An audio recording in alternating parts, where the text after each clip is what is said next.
everybody, Barbara here. I've got a card for you today that I'm going to show you how I did this layered color background and the card construction. I started with some Ranger watercolor paper. I'm using the smooth side of this because I'm going to be doing some heat embossing, and I think you get a better impression on that smooth side. I'm starting off with my favorite things, sheet music background and the Kraft hybrid ink. I'm using hybrid because it's waterproof, and I'm going to be doing several different techniques on this. So I'm just going to lay my paper down on the stamp and sort of rub mainly in the center of this. I want it to kind of fade out to the edges. I don't want a really clean and crisp image on this. I want it to look a little distressed. So next up, I'm going to be stamping several flowers from Lisa Johnson Designs Peaceful Wildflowers. I am going to be using steel gray hybrid ink on this, again because of its waterproof properties.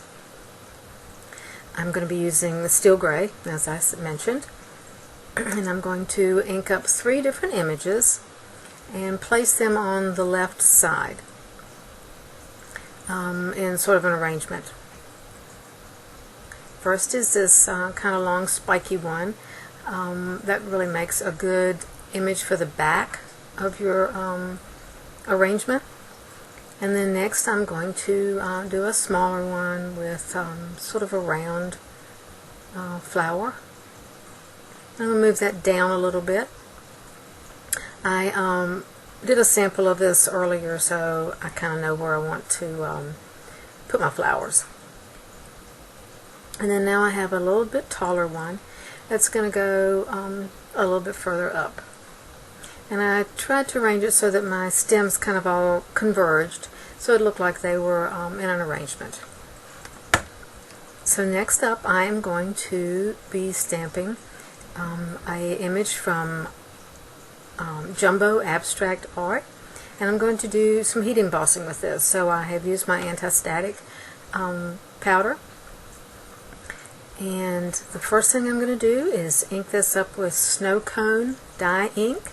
Since this is going to be heat embossed, I can get away with using the dye ink. So I'm going to stamp that at the top. I'm sorry about the head, but I had to make sure I could see where I was putting it. Now the next thing I'm going to do is overstamp that with Versamark.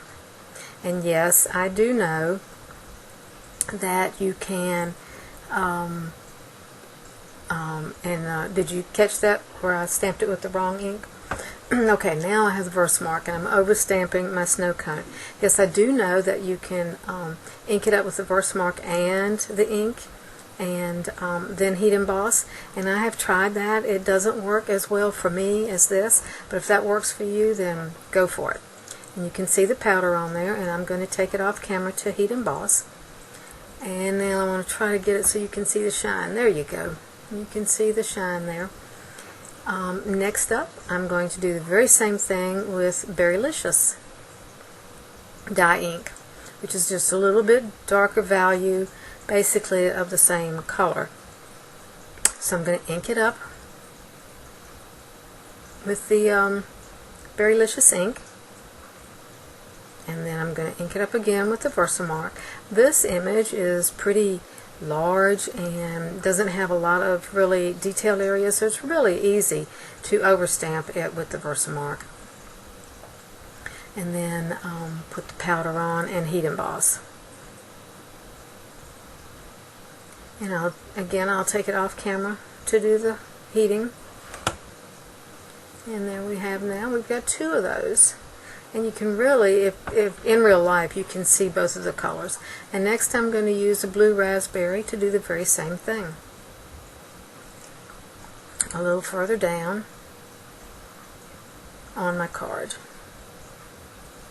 So there's the blue raspberry.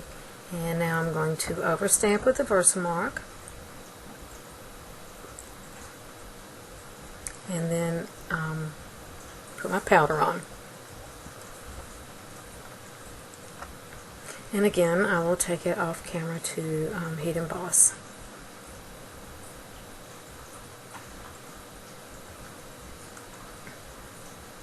And there we have all three colors now. And now I'm going to use more dye ink because this is going to be just sponged. So there's no reason really to use the hybrid on this.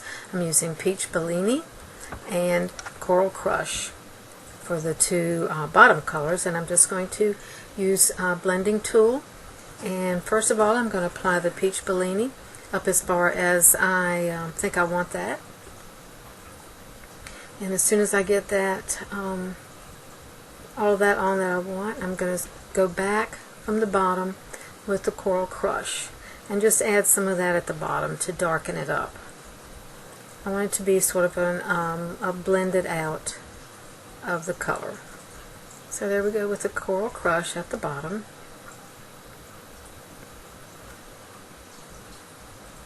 Doesn't take much. You just really want to see that there's a difference in the color. And now at the top I'm going to use Berrylicious and Blue Raspberry and do the same thing, but I'm going to come down from the top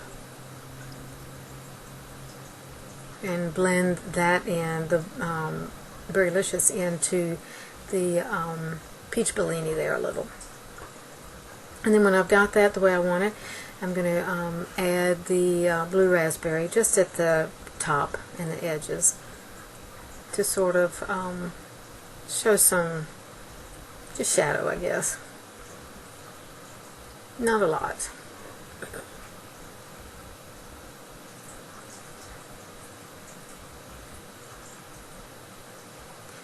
And there, I think that's enough.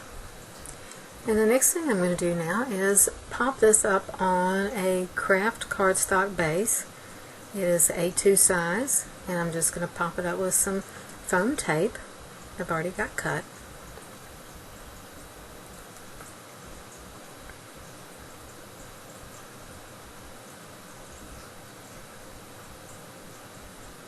This is a pretty flat card. This would be very mail friendly, because just a little bit of the foam tape really doesn't make it very thick, but it adds a lot of dimension as far as visually.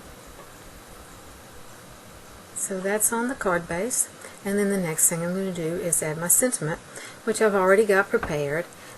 This is a sentiment from Lisa Johnson Designs Spring Tulips.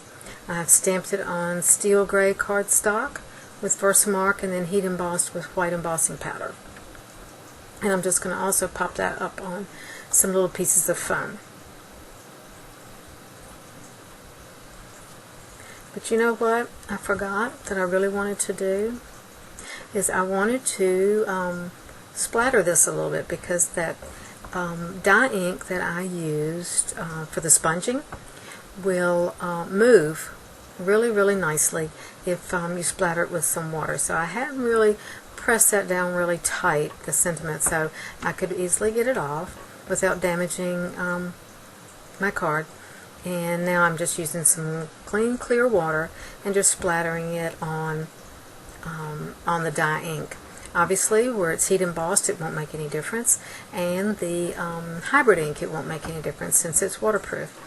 But the dye ink that I sponged on, it will definitely make it move and really makes a nice little pattern with those splatters, I think. So there you have that. And of course it doesn't dry when it's sitting there on that, so just wipe that off. And now I can get back to putting my sentiment on. And it's pretty much done. You'll notice in the finished product that I did add some enamel dots. Now for the inside, as you know, I like to finish the inside of my cards. And this is another sentiment from Lisa Johnson Design Spring Tulips. And it was just stamped with some steel gray dye ink. And I'm just going to put that on the inside, and it truly will be done.